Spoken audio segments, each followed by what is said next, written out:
Yes, people, what is going down? We are back with another live, and today we are sort of merging sort of two streams into one. Um, so we're kind of gonna talk about the aftermath of yesterday's antiques, which was me DJing at the fair, the aftermath. But I've had three bookings come in, and I thought rather than doing a separate stream, just for the three bookings, which we could just do it on the same stream. Um, so I thought we'd just do like one sort of stream and we'd sort of talk about it all. So we'll start off with a fair and then we'll go on to talk about the bookings, and I've got a few things to say as well. So I thought I'd keep you all sort of like posted and sort of keep you all in the loop kind of thing that way. So if you didn't know, yesterday I was offered the chance to DJ on the Evans Waltzers at Hull Fair. Now, I've never DJ'd a waltzer ride before. I've never DJ'd at a fair. I've never had anything to do with fairgrounds apart from going and eating food and riding on the rides. So when I got asked to play, it was a little bit of a honour and a privilege because, like, I'm all for doing things that I've never done before. So the chance to go and do it was absolutely amazing. So I put a set together. They said put a set together. They said tunes that don't have like real long breakdowns because they like it more when it's like thumping, like the oosh oosh oosh oosh. As opposed to like a euphoric breakdown with somebody singing for ages. So I knew what to do really. I knew what sort of songs was sort of like right to play, if that makes sense. So I had like a really good idea of sort of like what I could provide, which is kind of like the sort of clublandy sort of hardcore UK hardcore really works well because the breakdowns are not too long and there's a lot of like thumping and a lot of thumping. So I was very sort of happy with that. So I put a set together with loads of like classic UK hardcore, and then I put some like other stuff in as well that went a little bit more like sort of big and EDMic on the break on the drops. So like some sort of like Martin Garrix's remixes and my remix of Tremor and stuff like that. Just some sort of like stuff that dropped into some wild drops. So I didn't get a chance to play them all, but what I played was an absolute buzz. There was just it was really fun to do. The only thing that sort of put me down a little bit was I brought a track in called Right By Your Side, and it was a little bit of a bad quality tune. It was a bit of a low tune, and I wanted to sort of turn it up a bit, but obviously I'm not supposed to redline the controller stuff like that, and it's not my controller, so it come in a little bit lower than the tune I had in before. But it was a perfect tune that would have fit the theme for the fair. So I was like really sort of buzzed that I could drop it in, but then it come in lower and it sort of like it didn't put me off, but I thought I wish I hadn't dropped it now because I could have dropped something else that would have been equally as good, but it would have been a better quality. And I now know that I need to go back to that tune and either just get rid of it or just like literally try and do something just to make it louder and maybe like amplify the song a little bit. But I think I remember it was I'll admit it was a vinyl that I got, and I'll tell you for why I got it. It was because I couldn't find the actual version anywhere to buy or to download like a full good quality version.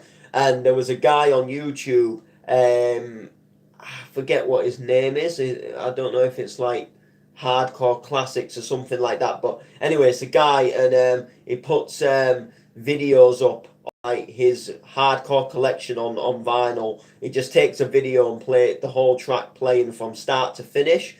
So I vinyl ripped the video of him playing his record. But obviously he had like a direct line in feed, so it was like giving direct audio of the song. It was just a bit of a lower quality, like the sound of it was low. And I just couldn't find a tune anywhere, so I just I just sort of decided that look, I'll just have to get that one because it's the only way at the moment I can find that tune. And the only other versions I could find was like rips from CDs and like versions that people have uploaded from like HTID CDs, and you hear like a few seconds of the next track coming in, and then it just cuts off, where they've tried to like sort of cut the sound. Do you know what I mean? So it was a little bit of gutting that song. But other than that, it was an absolutely fantastic experience. I had to headphone mix because there's no like monitor inside of the booth. You know, you're in like a little booth. The guy's there. He's controlling the ride. He's got the mic. He's got the scream if you want to go faster, sort of vibe. He's got like a 4-channel DJ mixer, and that DJ mixer controls like everything. So like if he wants to talk on the mic, he can just dip my music and he can talk, and he's gonna do that. So I can't just tap him on the shoulder and say, look mate, there's a really good section of the song about to come in, don't go on the mic. They'd say get the fuck off this ride kind of thing, if that happened. But because there's no like monitor sound inside, you've got a purely headphone mix. You can't rely on the sound like that's actually coming through the waltzers, because the speakers are actually like outside of the booth, like in the main part of the waltzers where all the carriages are, and it causes a little bit of a delay. So if you try to mix by sort of using the speakers out there as a monitor speaker, you've got absolutely no chance. There's like a delay, and it won't work. You'll just be double beating constantly. So you've got to keep your headphones on, so you're sort of in some sense oblivious to what's going on because you're just there in your zone with your headphones in. So he can be on the mic and it'll dip the music outside for them, but it won't make a shit of difference for you because you're just in there with your headphones on. So you can just mix away and he can talk and everything. And it's just like, in some sense, it's like you're just having your own little headphone mix, which I'm quite used to anyway because I do it at home when it gets late at night. And I do it quite a lot in my headphones anyway at home because, I can't have my speakers at home loud enough to use them as like a booth, like a monitor speaker to hear the sound properly. So I just more or less mix in the headphones anyway. So I've got kind of used to it, and I do it quite a bit anyway just to make sure that I am in beat when I'm in clubs and stuff. But other than that, it like I say, it was just an absolutely amazing experience. I was so pleased that I got to do it. It was quite fantastic, to be honest, that I was able to do it, and it just absolutely was buzzing for me. I was in my own little zone in that booth, if you like, and I could see the riders going round and enjoying themselves, and I'm dropping my own.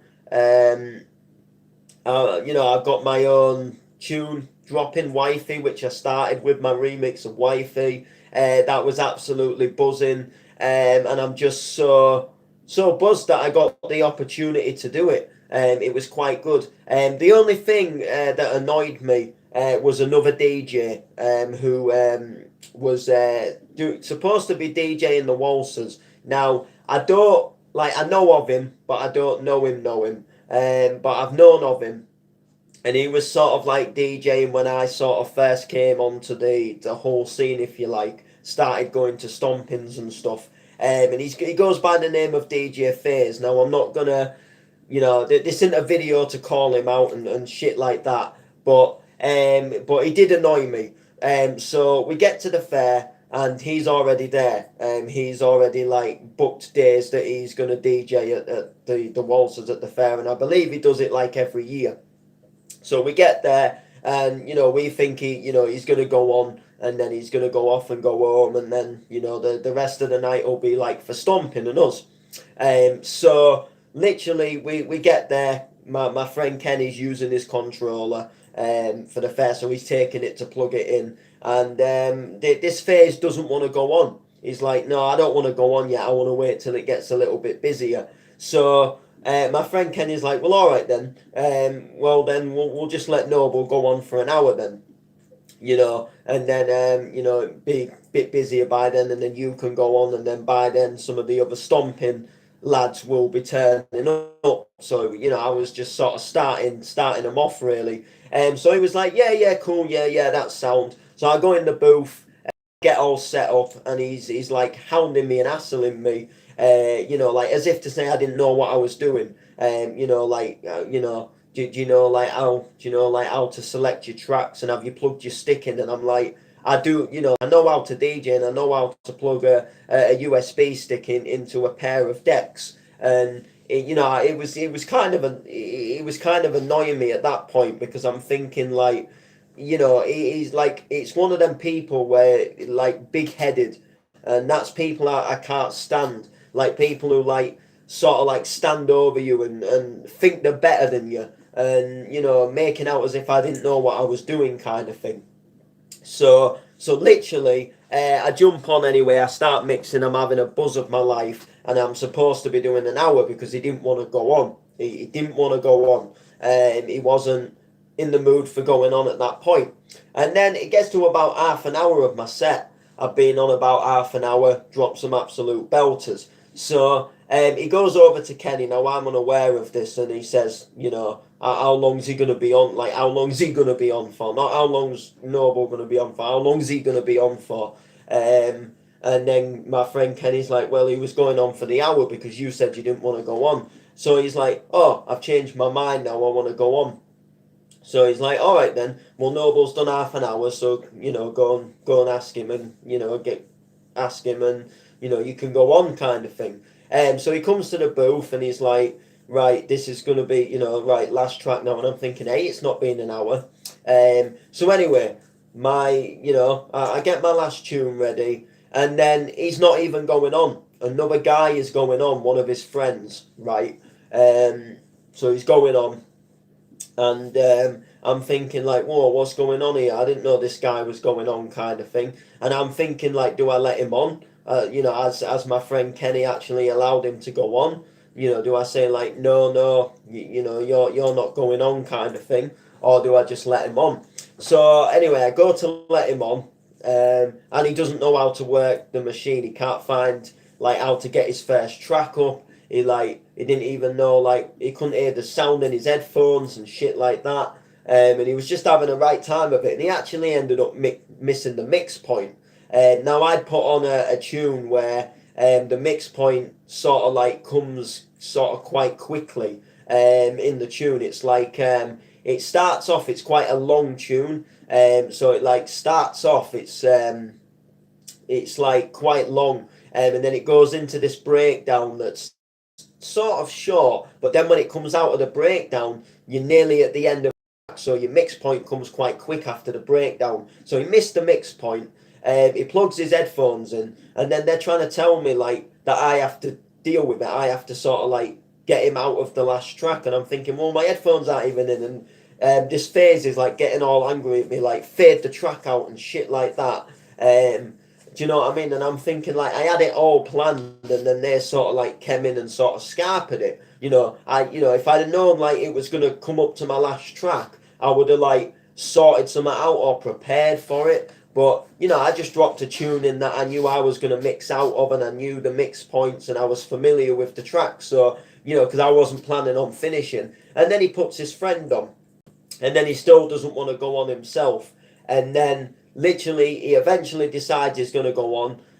He plays his set, and then he just goes without even saying bye. No thanks for for us letting him use the equipment, kind of thing. So I was a little bit annoyed with him, but other than that, it was still a banging set, and I'm still, like I say, I'm over the moon that I actually got the opportunity to play the set.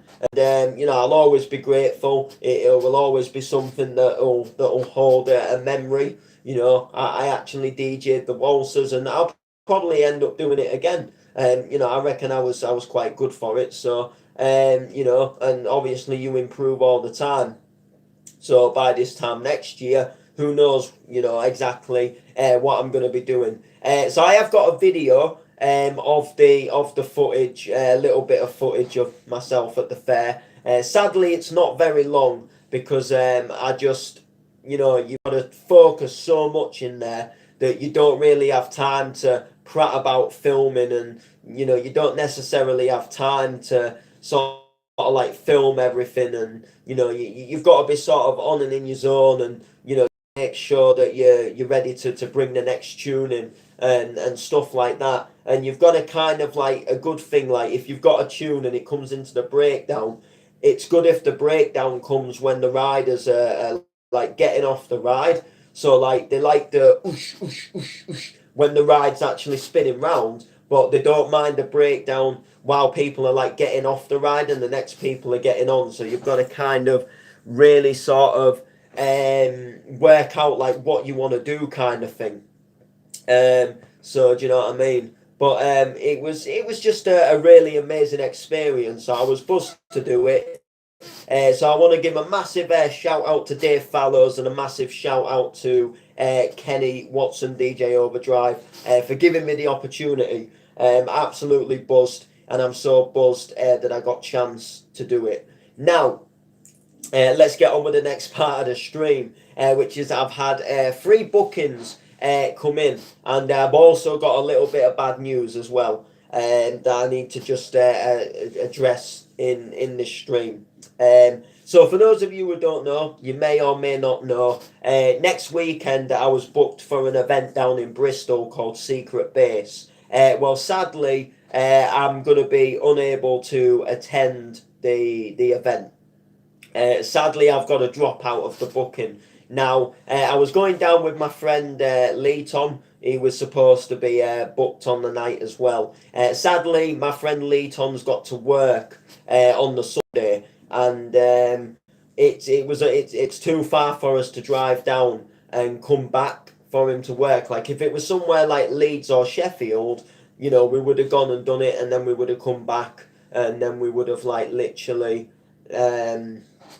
We would have like literally been all right, but because it was so far down, we was going to stay in a hotel and things like that. But sadly, Lee's got to work, and there isn't really too much info regarding the event, and we're a little bit iffy as to like, you know, it's a long way to go. Like if it's not really going to be a good turnout, and if it's, you know, and stuff like that. So sadly, with Lee not going, there's just no way that I could afford to go. Like I couldn't afford the travel. I couldn't afford like the hotel. Obviously we was gonna stay in a hotel, but it was one that a friend was staying in, and it was like out of Bristol, but it wasn't like too far from Bristol. But if I was going on my own, there's no way I could travel to Bristol and travel to that hotel and then travel back from Bristol the next day. So it just made it too much for me. So sadly, I've had to drop out. Sadly, so I will no longer be a part of this Secret Base event, which is a little bit lame, because I was sort of looking forward to it, but it's just one of them things. I wasn't really getting anything out of it. It was just a birthday party event, really. Anyway, so I'm gutted, but I'm not like too fussed. Um, I'm not like too fussed. So literally, that's all that's really, you know, that's the bad news, that I won't sadly be attending. However, I have been replaced on that date with another booking. Now, this wasn't intentional. So just before anyone was commenting like, "Oh, you've just taken on another booking and blown him out," that's technically speaking not true. You know, I've known for a good couple of weeks now that I would be having to pull out of Bristol, and I only got this booking yesterday. So next weekend is actually Stomping. Stomping is back for another event, and they've actually asked me to open up room 2, and they want me to play a hard house set. Now I'm actually pretty fucking buzzed about this one because I love my hard house. I love my tidy stuff. I've got like hundreds of tidy records in my record collection, and I've been a big sort of like hard house fan for years, and I love the Tidy Boys and stuff like that. So I'm really sort of buzzed that I've got the opportunity to play a hard house set in a nightclub, and I'm buzzed to be back with stomping.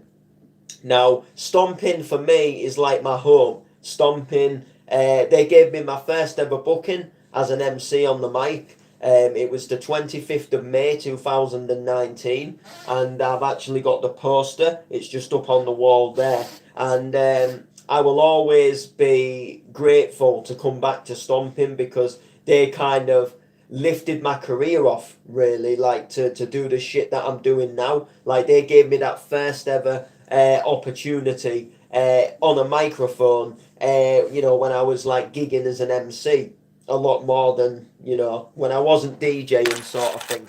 So when I got the opportunity to come back and play for stomping, I was absolutely buzzed. I was like over the moon. It's like returning home, really, and I just can't wait. So I'm going to be on first. I believe it'll be for an hour. It'll either be an hour or 45 minutes. I'm playing in room 2. So I'm doing hard house. I've already got some bangers in mind, like, which is, I'm just a musically gifted person. So people can like say to me, right, I want you to play a house set, I want you to play an hard house set. And instantly I'm thinking, I'm dropping that tune, I'm dropping that tune. Now I'm going to be dropping a few Andy Whitby songs because although Andy Whitby is more bounce now, he did a lot of hard house stuff back in the day. And I remember years ago, which really got me into hard house as I was growing up, my dad had a CD. Well, he had an album on his iPad called Hard Dance Anthems, and it was mixed by Andy Whitby. It was mixed by some other people, and there were some tunes on there that were absolutely belting. And then I discovered a label called Awesome Records, and they used to put up a lot of like hard dance and stuff like that, and they used to put some belters up. And I was in love with the label, and sadly the label it no longer runs anymore. Andy Whitby does stuff with Bounce Heaven now. But there was loads of good stuff on this Awesome Records. There was loads of like sort of like hard house and hard dance tunes. There was absolutely belting. So I just can't wait. So I'm going to be pulling some of them out on the set. For example, there's a tune by Matt Lee called Over For Me. I played the hardcore version of it last night on the Waltzers, which was my last tune, which the guy couldn't mix out of. So there's, it was originally an hard house tune, so I want to drop that. There's another tune called Imagination. It's a really, really good tune, Imagination. I love the breakdown on it. It's very nice. It's very euphoric. There's another tune called You Ready? And it's an Andy Whitby and Club Filler tune. It's a little bit bouncy, but it's like hard housey as well. And it's like it's like a woman on a mic in the breakdown, and she's shouting like, "Are you ready, London? Are you ready to start a revolution?" And then it's like, "Are you fucking ready?" And then this like sick sort of like lead comes in, and it just sounds awesome. There's some other tunes I want to play as well. Andy Whitby's Middle Finger. Some tidy classics as well, like Revolution, Reach Out from Paul Maddox, and some BK stuff as well. I'd love to drop the BK remix of Playing With Knives and stuff like that. So I've got a set to plan. I'm absolutely buzzed.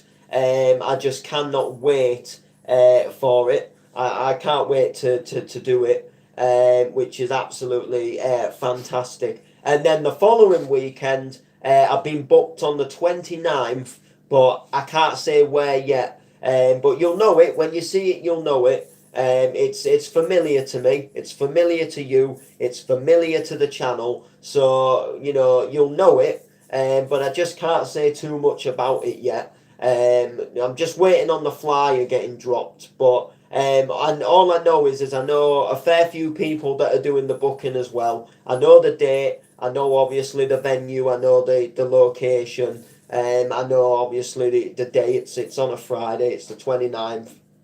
So it's actually on Halloween. So whether I have to get dressed up or not, I'm not quite sure yet. But all I know is it is on the 29th, so it will be like something good, I would imagine. So keep your eyes peeled for that. And then I believe now, don't I could have got this completely wrong. Another booking. It's actually on I think it's the 16th of December. I know it's December. I know it's for a Christmas party. But I know it's like round the 16th. Because it's sort of like in between my birthday and my good friend Gem's birthday, and we're kind of like, we're buzzed that we're going to be like at the same event. Like she's going to be raving, I'm going to be DJing, and we're going to celebrate our birthdays together. That sort of thing. So I know it's round. I want to say the 16th of December, but I'm not certain.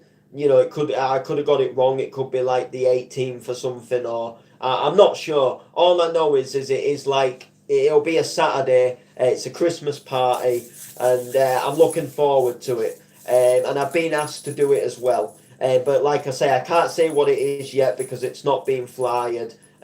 So we've just got to kind of wait and see when it gets flyered. It probably won't be flyered for a while. It probably won't be flyered for maybe a good month or more yet. I would imagine. It'll be literally just, it's a bit earlier in it, like the 16th of December. It's quite a long way away, like with the 15th of October. So there's still like all of November left yet, and stuff like that. So all I can literally say is keep an eye out. But the flyer for the 29th, it will be like, I would say it'll be like anytime sort of like next week, if that makes sense. Anytime next week will like literally be when this sort of like flyer for what I have on the 29th will come to light. And the flyer for the next week at Stomping, I won't be on the flyer sadly, because the flyer did already get made, and I think some people maybe had to swap around or drop out, or they needed someone to open up the room to for whatever reason. But because the flyer's already been like made, it's already been printed out and stuff like that. They can't change it, so because I'm only on as kind of like a last minute thing, but I won't be like literally. I'll still be doing it. I just sadly I won't be on the flyer, but for my other bookings, the 29th and the 16th, will literally I'll be down for doing them, if that makes sense. But the 23rd, which is the Stomping next week, I won't be booked. I won't be booked on the flyer, but that's just because sadly, the flyer was already made, kind of thing. So anyway, that's going to do it, people. Make sure to like, make sure to comment, share, all the rest of it, and we'll see you all next time. Take it easy, people.